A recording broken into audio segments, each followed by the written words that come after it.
Hello, I'm Alex Davies, founder of Wealth Club. Today I'm with John Bailye of the Side by Side Partnership to talk about their later stage EIS fund.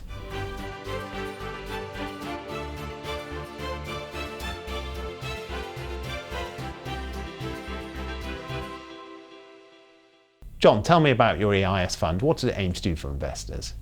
So the fund specializes in later stage companies. These are not the startups. They're not the ones that have grown a little bit. They are usually doing between 1 and 3 million in revenue, 10 to 30 employees, and they're trying to transition to commerciality. We specialize in helping a few of those companies over a 6 or so year period become commercial successes. Tell me about your background. Why are you qualified to do this? So I've been fortunate enough to do this a few times now. The first time I did it for myself, which was a software company that took me from Australia to the United States. What was that company called? It was called Dendrite. If you'd be forgiven if you didn't know the name, unless you're in the drug industry or the healthcare industry, in which case I'd be deeply offended. We invented Salesforce management as a tool for the healthcare industry, and that turned out to be a pretty good idea. We ended up with 3,500 people, 26 offices in 50 countries. It grew publicly for 15 years and topped out at about $1.2 billion. We sold it for just under 800 million. So after Dendrite, I spent much more time with venture capital and working for some PE companies.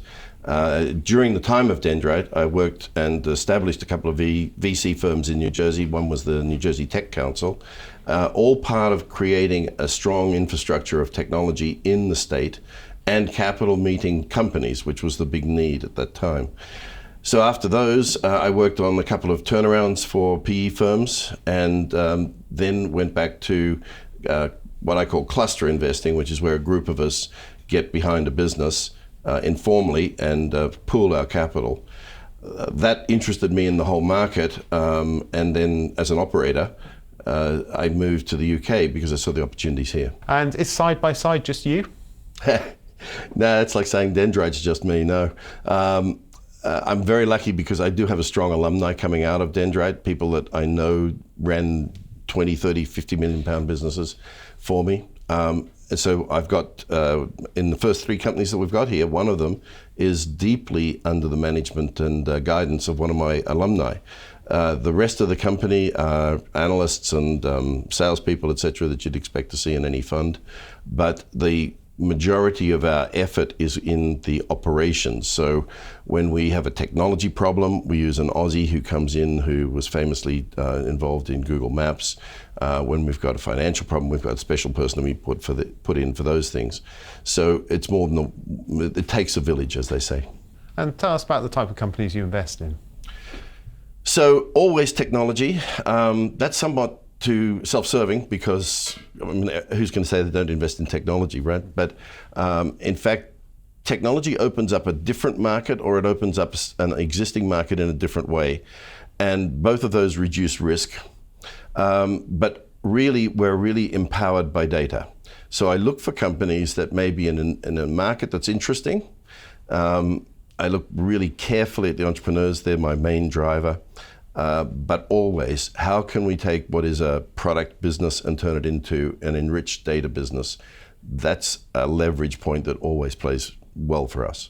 Okay, and then the other types of companies you avoid? You know, it's very difficult in this business. I've learned to say yes or no and find the next day you find something that's really fantastic. But I'm a little scared of businesses that I don't, first of all, I won't invest in a business I don't understand because we get really into the business ourselves. But I will avoid a business that doesn't have an entrepreneur's own money in it. I'll avoid a business that we don't think has a strategic ability to be international in what it does. And I'll avoid a business where at the end of the day, we sense the definition of the business becomes what the business is. And that sounds a bit convoluted, but if the entrepreneur has a broader view of being a part of a big solution for a customer, then that's likely to be a really good business. So I haven't given you a nice, interesting little category, but it's much more, for me, it's much more about the company and those sorts of parameters that exclude it are the ones that I just don't think will stop it growing to the level that we demand. We're very ambitious for our businesses. We don't get a performance fee until 160% return for our investors. But even then, that's not significant. At 400%, after they've got 4 times their money back, we then have a significant performance fee. But that means we've got to be very, very good, very selective. And so we're much more dependent on the quality of the company and the quality of the management than you normally find in a fund. And how many companies will you be looking to invest in? We can only do 8. They will be, that's 8 full companies where we'll be spending 2 days a month with them. Those are operational things. It's not governance. It's not a board meeting. That's in addition. These are things where we're engaged in the day-to-day anticipation of future problems, if you like, in the simplest sense. Entrepreneurs have rarely come across the Peter principle. They come across it really quickly once they get out of the survival mode or the startup mode. When you know what you're looking for, you can both plan for it and you can plan against it. And you can certainly anticipate it in the way you organize and structure your business. Similarly, raising capital. It's a sporadic thing for most companies. We do it every single year because we only give the company enough capital to exercise the working capital needs of the approved business plan. So we won't let businesses get ahead of themselves. And from that point of view, that engagement, the intensity of that simply means we can't do very many companies. So 8 is the number. Can you give me some examples of recent investments you've made? So the first 3 that are coming in, the first one is called ShotScope. It's in Edinburgh, and it's a very nice business in the sports hardware market. They make watches for golfers. Unfortunately, that's a tiny market, 600 million worldwide. But we think it's really, really interesting because the data that comes out of that is transformational. ShotScope V2 is more than just a GPS watch. View your round on a map of the course and analyze over 100 statistics on your clubs, tee shots, approaches, short game, and putting. Compete with medals and leaderboards. With over 35,000 courses used in 52 countries and over 12 million shots recorded. There's a much bigger audience to buy the data than even there are people who play golf who might want to improve their game. Second company is called Investry. They're in the fintech business, matching private capital and young companies. That's a market that is generally populated with a lot of point solutions. No one's got a holistic solution yet. Our view is that we can help this company become a much more holistic offering in the space. And there's a big void that they could fill if they do that successfully. Third little company is called Wriggle. Normally, we wouldn't invest in them because they're not yet doing over $1 million in revenue, but we do occasionally invest in something that's small. This is not one of the 8. We will have 2 or 3 of these little ones where we think that they've got tremendous potential. This company links people and the restaurants that they buy food from. Again, in and of itself, not an exciting market, but this company is exciting because they do understand data. And we're working with them to introduce a whole new range of services, products, and revenue streams surrounding the data that they acquire. So you mentioned getting involved in companies. How involved do you get? So deeply involved. I think probably uniquely involved. And that's personal preference. I just love young companies and I love watching them grow and hate seeing them stumble. So we get deeply involved. We'll spend 2 days a month with every company in the portfolio, which is why we can only do 8 companies.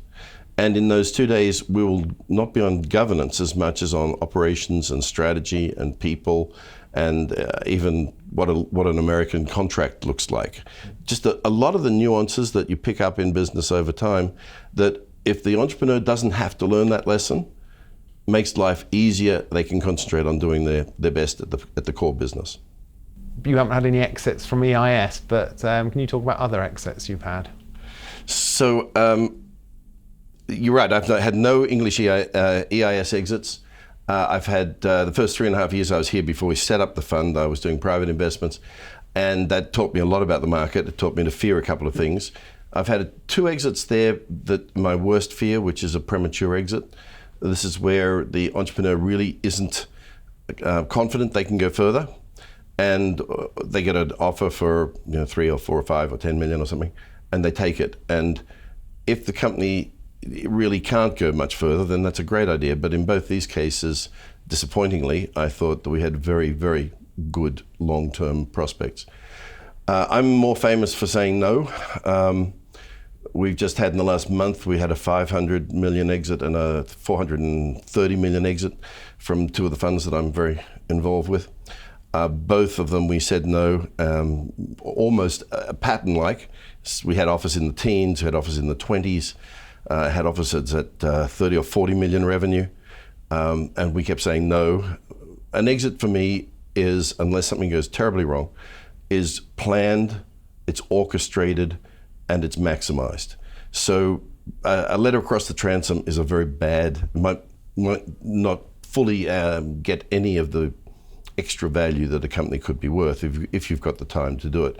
So you make money out of it, but I think it's bad because you don't make as much as you can. And with only 8, everyone's got to be a home run for me. I've got to maximize every aspect of them. Okay, and what sort of exit do you expect these companies to have?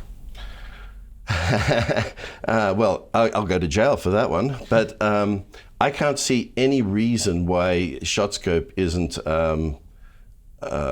well over the hundreds. It'll be in multi-hundreds, I would think. And who would you sell it to? Is it a sell, or is it a float? Or is it just in general, not this company in particular? How would you envisage most of your EIS companies? Are they going to be sold to someone else? Are they going to be a bigger company? Are they going to float? What sort of, do you have a particular exit in mind? I'm cautious about them floating unless they're prepared to sign up to make this the start of the next phase of their life. There's a perception that you float and then that's sort of your swan song. That's not fair to investors who are coming in. Might be great for those who are leaving, but not the others. So I discourage floats unless it's the entrepreneur who really wants to do it for their personal reasons. And I like strategic sales where we've got the chance to orchestrate them, prepare them, get the buyer aware of the target, really prepare the deal. Mergers I don't like much because so few of them are truly successful in the long term, and you can end up still carrying equity into the merger, which is not a huge thing for our investors. So a well-constructed industrial corporate type exit is my preference, and I will do my best to get the company to that point.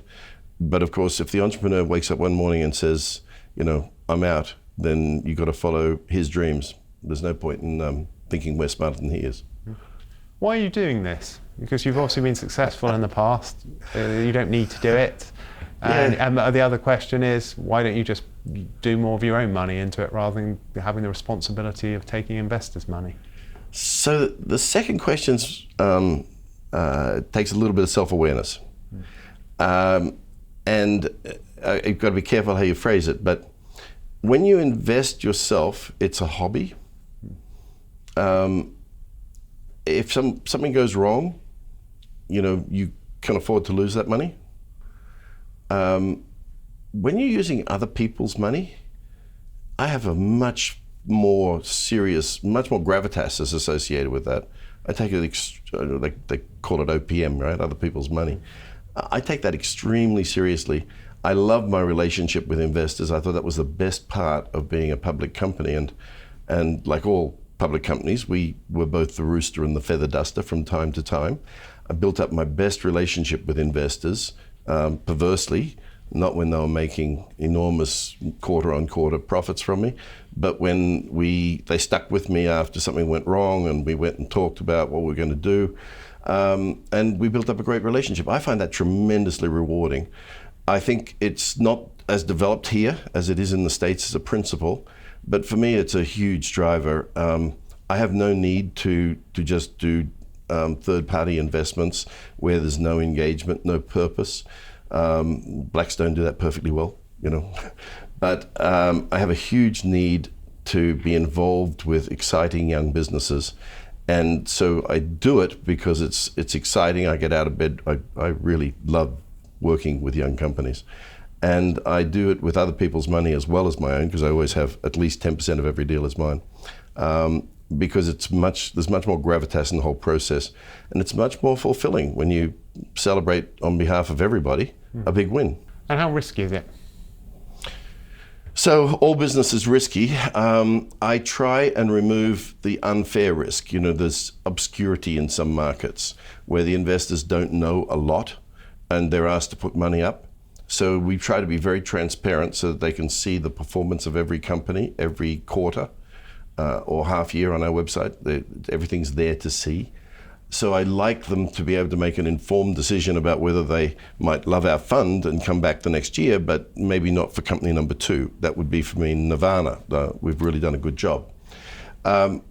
Clearly less risky because we remove the pure elements of a startup, which are the excitement of the crevasse, you know, what is going to happen on the other side.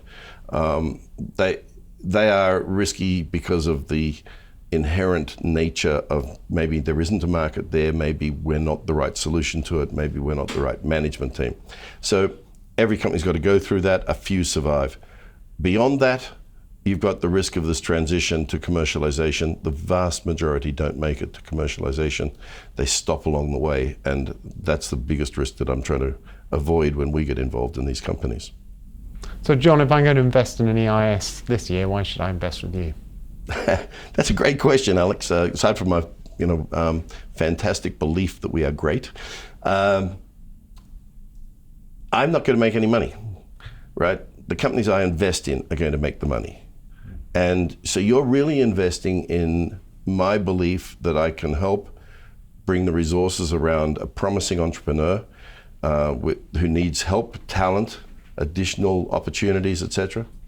And on a one-by-one basis, those business decisions will either nurture a successful company, therefore a successful return, and therefore a successful investment. So I would turn the question upside down and say, do you like the companies that I'm investing in? Because I'm just the vehicle, and my job is to make sure that they give you everything they can, rather than let a promising business go without the sort of nurturing that it might make it a very, very successful one in the longer term. John Bailye of the Side by Side Partnership, thank you very much. Thank you.